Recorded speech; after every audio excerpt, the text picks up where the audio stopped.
All right, so this is the long anticipated, awaited tumbler sharpener. There's a Horl, H-O-R-L, that's out there. This is almost identical to that.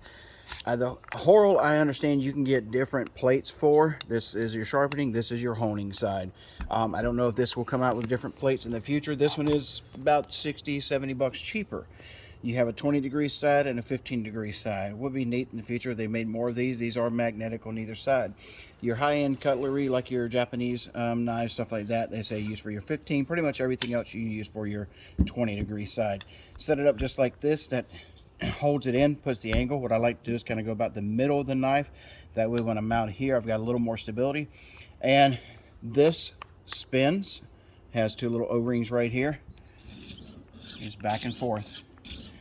Instructions say to go until you get a burr, and then switch sides, and then go to the honing side. Now, be cognizant of your pressure and everything through here, because see how we're not making contact? You can either come down a little bit on the magnet and do it that way, you're more comfortable that way, or you can kind of somewhat freehand it, if you will. You know, like I'm doing like this. All right. Seems to work pretty well for kitchen knives. I feel like that's probably what it was designed for. Pocket knives and such, it doesn't quite work as well, and I'll demonstrate here. Also, you can see how for really large knives,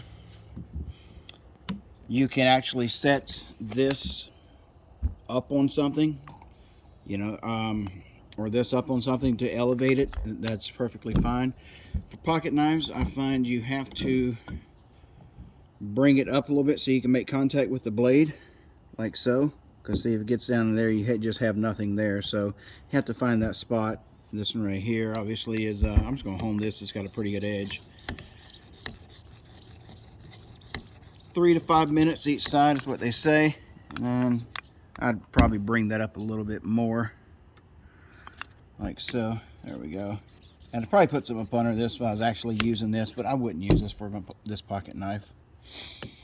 I honestly haven't sat down and put an edge on one from start to finish. Just kind of been testing it out.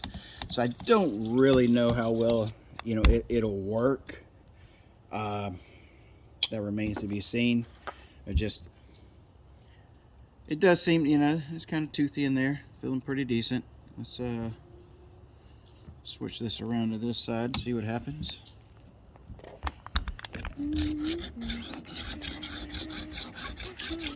this could do is kind of go down a little bit. See, I keep hitting that rubber right there, and I don't like that.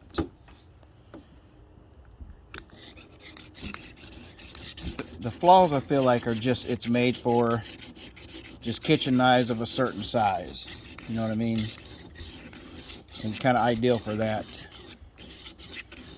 Now this rubber wheel on this rubber mat isn't really ideal. But yeah, that's it. Is it worth the money? I mean, produces a decent edge. I feel with its nuances and such, like really this should be double the size, honestly. Because every kitchen knife this is probably made for is going to be at least 7 inches plus, you know, 6 inches plus. So where this is 2.5 inches, whatever this is, you're only getting a small portion of it. So it constitutes a lot of moving, a lot of readjusting and everything else. If this were just, you know, so double the size, you got it here and there. I mean, that's pretty much perfect. That's it. Take it easy.